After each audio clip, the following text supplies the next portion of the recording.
തിരിച്ചു വരുമ്പോഴൊക്കെ ഒരേപോലെ എന്നെ സ്വീകരിച്ച, എനിക്ക് ധൈര്യം തന്ന, സ്നേഹം തന്ന എല്ലാവരോടും നന്ദി നന്ദി. Love you.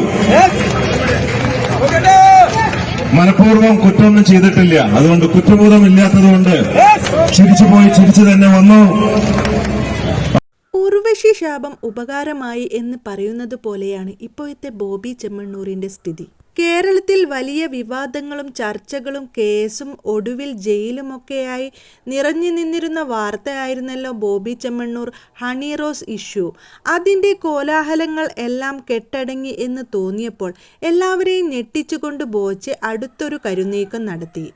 ഉത്തരേന്ത്യയിലെ കുംഭമേളയിൽ മാല വിറ്റു നടന്ന മൊണാലിസ എന്ന പെൺകുട്ടിയെ സമൂഹ മാധ്യമങ്ങളിൽ കൂടി കണ്ടറിഞ്ഞ ബോച്ചെ എന്ന കച്ചവടക്കാരൻ തൻ്റെ കോഴിക്കോട്ടുള്ള ജ്വല്ലറിയുടെ ഉദ്ഘാടനത്തിന് വേണ്ടി സാക്ഷാൽ മൊണാലിസയെ തന്നെ കൊണ്ടുവന്ന് ഞെട്ടിച്ചു കളഞ്ഞു. മൊണാലിസ എന്ന പെൺകുട്ടി ഇപ്പോൾ എത്തിയിരിക്കുന്നത് വെറുമൊരു ഉദ്ഘാടന ചടങ്ങിന് വേണ്ടി മാത്രമല്ല, ബോബി ചെമ്മണ്ണൂർ ഗ്രൂപ്പിൻ്റെ ബ്രാൻഡ് അംബാസിഡർ ആയിട്ട് കൂടിയാണ്.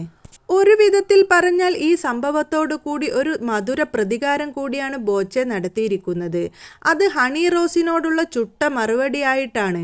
ഹണി റോസ് തന്നെ പറഞ്ഞിട്ടുണ്ട്, ഏകദേശം 18-ലധികം വർഷങ്ങളായിട്ട് ബോബി ചെമ്മണ്ണൂർ ഗ്രൂപ്പിൻ്റെ എല്ലാ പ്രോഗ്രാമുകളിലും ഉദ്ഘാടനം ചെയ്യുന്ന വ്യക്തി താനായിരുന്നു എന്ന്. ഓരോ ഉദ്ഘാടനങ്ങളിലും തനിക്ക് ലഭിക്കുന്ന പ്രതിഫലം അത് നിസാരമായിരുന്നില്ല.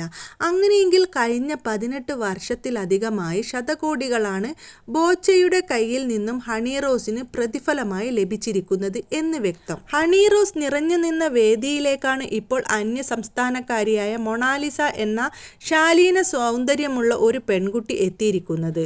ഹണി റോസിന്റെ സൗന്ദര്യം ആസ്വദിക്കുവാൻ വേണ്ടി തടിച്ചുകൂടുന്ന ജനങ്ങളുടെ 10 മടങ്ങാണ് ഇപ്പോൾ മൊണാലിസയെ കാണുവാൻ വേണ്ടി കോഴിക്കോട്ടേക്ക് എത്തിയത്. ഇതിലൂടെ ബോബി ചെമ്മണ്ണൂർ ഉണ്ടാക്കിയ നേട്ടം അത് പറഞ്ഞറിയിക്കുവാൻ കഴിയുന്നതല്ല. അതായത് ഒരു തെന്നിന്ത്യൻ സിനിമാ താരമായ ഹണി റോസ് കേരളത്തിൽ മാത്രം അറിയപ്പെടുന്ന ഒരാളാണ്. അതുകൊണ്ട് തന്നെ കേരളീയർ ഒരു കൂട്ടർ മാത്രമാണ് ഇതൊക്കെ അറിയുകയും ചർച്ചയാക്കി മാറ്റുകയും ചെയ്യുന്നത്. എന്നാൽ മൊണാലിസ എന്ന പെൺകുട്ടി ചുരുങ്ങിയ ദിവസങ്ങൾ കൊണ്ട് ഇന്ത്യ മുഴുവൻ ചർച്ച ചെയ്യപ്പെടുന്ന ഒരു വൈറൽ താരമായി മാറി.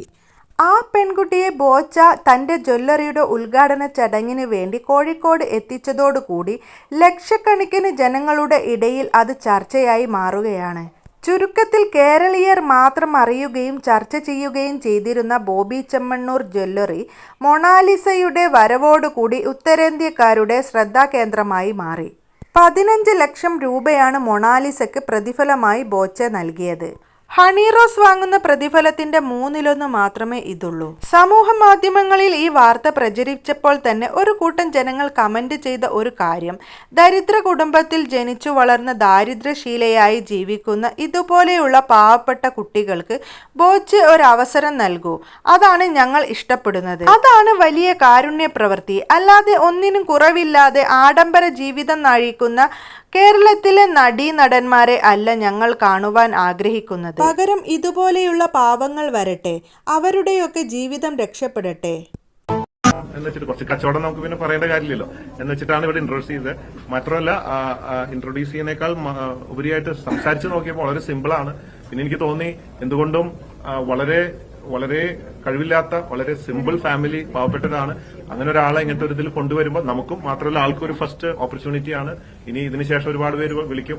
എന്തുകൊണ്ടും അർഹിക്കുന്നു എന്ന് എനിക്ക് തോന്നി. വളരെ സിമ്പിൾ ആൻഡ് ഹംബിൾ എന്നുള്ളതാണ്. വളരെ നല്ല പെരുമാറ്റവും കാര്യങ്ങളും. ഒരു ജാടയില്ല, വിളിച്ചപ്പോഴൊക്കെ മറ്റുള്ള ഒരു അങ്ങനത്തെ ഒരു ജാടയില്ല.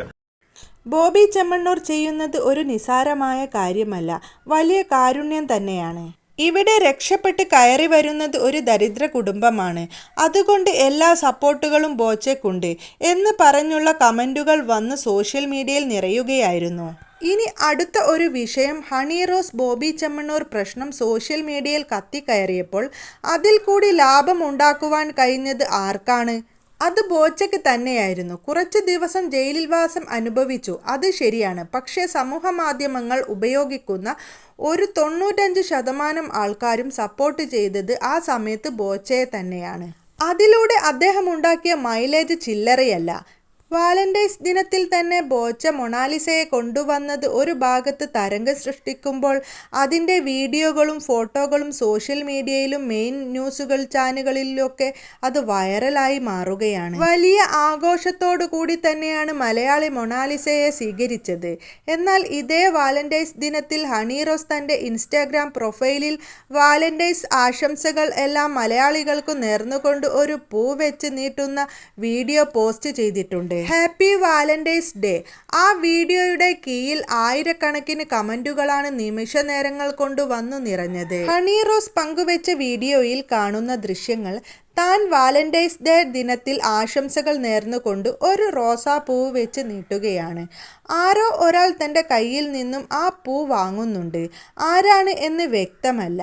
എന്നാൽ അതിൻ്റെ കീഴിൽ ഇങ്ങനെയാണ് എഴുതിയിരിക്കുന്നത്: ആരും പൂ മേടിക്കരുത്, നാളെ പൂ കാണാനില്ല എന്ന് പറഞ്ഞ് ചിലപ്പോൾ കേസ് കൊടുത്തേക്കാം.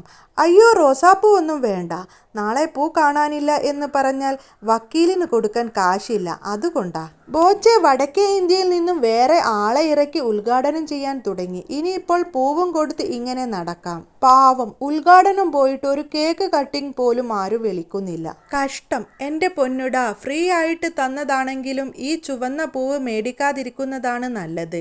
വലിയ വില കൊടുക്കേണ്ടി വരും.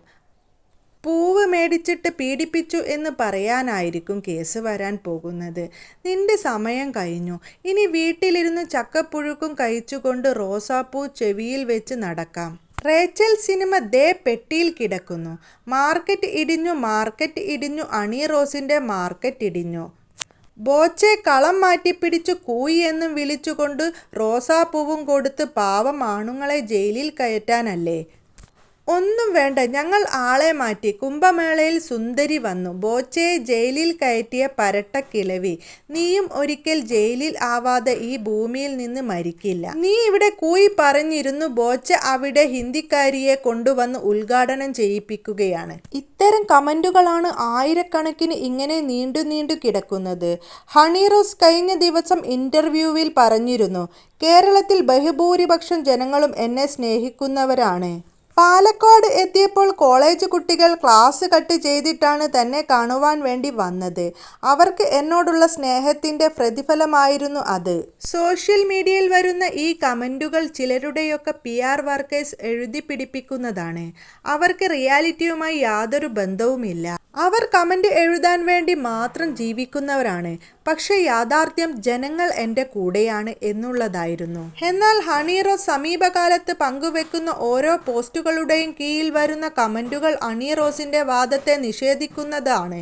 ഈ വിവാദങ്ങൾ പൊട്ടിപ്പുറപ്പെടുന്നതിന് മുൻപ് ഹണിയുടെ സോഷ്യൽ മീഡിയ അക്കൗണ്ടുകൾക്ക് കീഴിൽ വരുന്ന കമന്റുകൾ ആരുടേതായിരുന്നു?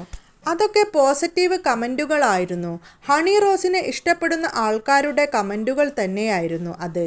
അവരെ ആരെയും ഇപ്പോൾ അവിടെ കാണാനേ ഇല്ല.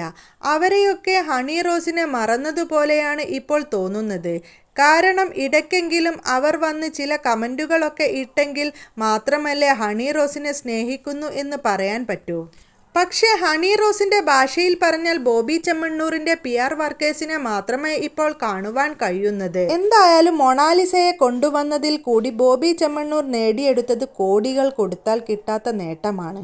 15 ലക്ഷം രൂപയും ഒരു നെക്ലേസും പിന്നെ ഫ്ലൈറ്റ് ചാർജും മാത്രമാണ് മൊണാലിസയ്ക്ക് വേണ്ടി ബോബി ചെമ്മണ്ണൂർ ചിലവാക്കിയതെങ്കിൽ ഈ ഒരൊറ്റ സംഭവം കൊണ്ട് കേരളത്തിലും കേരളത്തിന് പുറത്തുമുള്ള സോഷ്യൽ മീഡിയ പ്ലാറ്റ്ഫോമുകൾ മുഴുവനും ഈ വാർത്ത ആഘോഷമാക്കി മാറ്റി. മാത്രവുമല്ല, മൊണാലിസ കാരണം നോർത്ത് ഇന്ത്യൻ മാധ്യമങ്ങളും ഈ വാർത്ത റിപ്പോർട്ട് ചെയ്തു. സാധാരണ കേരളത്തിലെ പത്രങ്ങളിലെ ഫ്രണ്ട് പേജിൽ ഇതിന്റെ വാർത്ത നൽകണമെങ്കിൽ ലക്ഷങ്ങൾ പ്രതിഫലമായി കൊടുക്കേണ്ടി വരും.